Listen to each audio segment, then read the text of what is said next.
Asal-usul Candi Jinten. Pada zaman dahulu, hiduplah seorang suami istri bernama Mbah Kuncung dan Mbah Jinten. Beliau adalah seorang petani tanaman jinten. Maka penduduk sekitar memanggilnya Mbah Jinten. Suatu ketika kerajaan Pajang sedang berperang. Sang Ratu Pajang menugaskan putranya bernama Raden Bunawa untuk memimpin perang. Tetapi putranya menolak karena dia tidak suka dengan peperangan.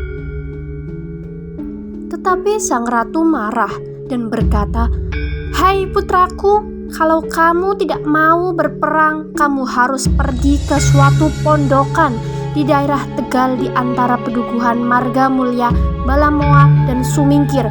Ada seorang suami istri yang tidak punya anak. Kamu harus mengabdi di sana." Raden Bunawa memilih menjadi abdi di pondokan terpencil daripada harus berperang. Setelah sampai di pondokan, Raden Bunawa menjadi seorang abdi. Mbah Kuncung menyuruh Raden Bunawa menunggu padi supaya tidak dimakan oleh babi hutan. Akan tetapi Raden Bunawa mendengar ada tontonan wayang. Dia bimbang ingin menonton wayang atau menunggu padi. Dia bimbang jika padi-padinya ditinggal, maka padinya akan rusak oleh babi hutan. Maka sang Raden berpikir untuk mengambil padinya dan menaruh di sakunya. Raden Bunawa memiliki kesaktian yang hebat. Maka padi yang satu sawah itu muat untuk ditaruh di saku bajunya. Kemudian sang Raden pergi untuk menonton pertunjukan wayang. Berhubung Mbah Kuncung tidak percaya, maka dia pergi ke sawah dan ternyata tanaman padi telah rusak oleh babi hutan. Mbah Kuncung marah dan bergegas pulang dan berkata kepada Mbah Jinten, "Nyai, kamu terlalu memanjakan si Bunawa, makanya dia kurang ajar. Diberi amanat untuk menjaga padi, malah pergi nonton wayang."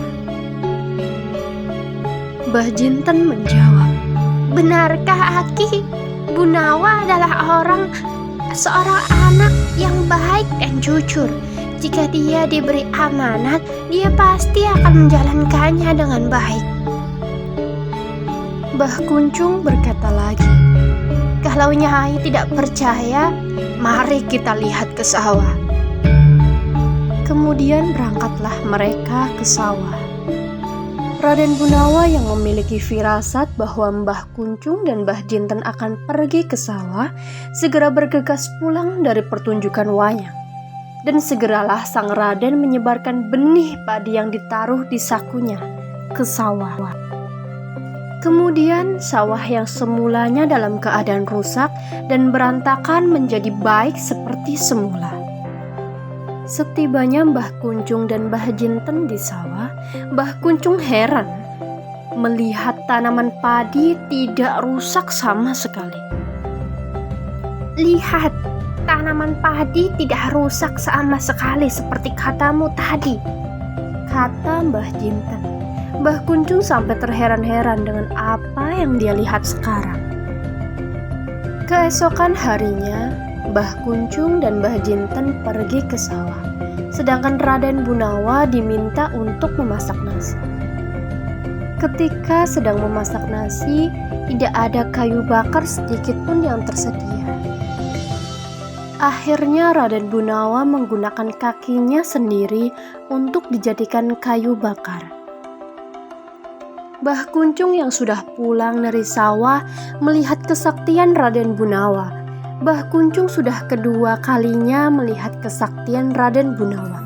Dan jika sekali lagi melihat kesaktiannya, Mbah Kuncung akan meninggalkan pondokan ini. Karena Mbah Kuncung merasa kesaktiannya kalah dengan abdinya. Ketika Mbah Jinten sedang memasak nasi, Mbah Kuncung meminta Raden Bunawa untuk menanam timun dalam waktu yang singkat. Yaitu jika nasinya sudah matang, maka timun juga sudah harus siap untuk dipetik. Raden Gunawa menyanggupi perintah dari Mbah Kuncung karena Raden Gunawa tidak ingin untuk mengecewakan Mbah Kuncung, dan Raden Gunawa sangat menghormati dan menyayangi Mbah Kuncung. Benar saja, benih timun yang ditanam Raden Gunawa ternyata hanya beberapa detik saja dapat berbuah dengan cepat dan dapat dipetik untuk lalapan. Mbah Kuncung yang terkaget-kaget melihat kesaktian Raden Gunawa yang dapat menumbuhkan timun dengan waktu yang singkat sesuai dengan kesepakatan tadi. Mbah Kuncung merasa kesaktiannya kalah dengan abdinya.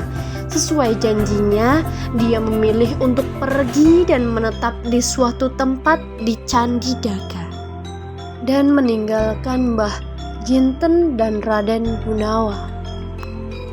Dan akhirnya Raden Gunawa dan Mbah Jinten memilih untuk menyusulnya dan hidup bersama lagi di pondokan itu sampai ajal menjemputnya. Dan sekarang mereka dimakamkan di pondokan itu yang sekarang masyarakat sekitar Desa Balamoa, Desa Sumingkir, dan Desa Margamulya menganggap makam tersebut keramat, dan makam tersebut terkenal dengan nama Candi Jinten.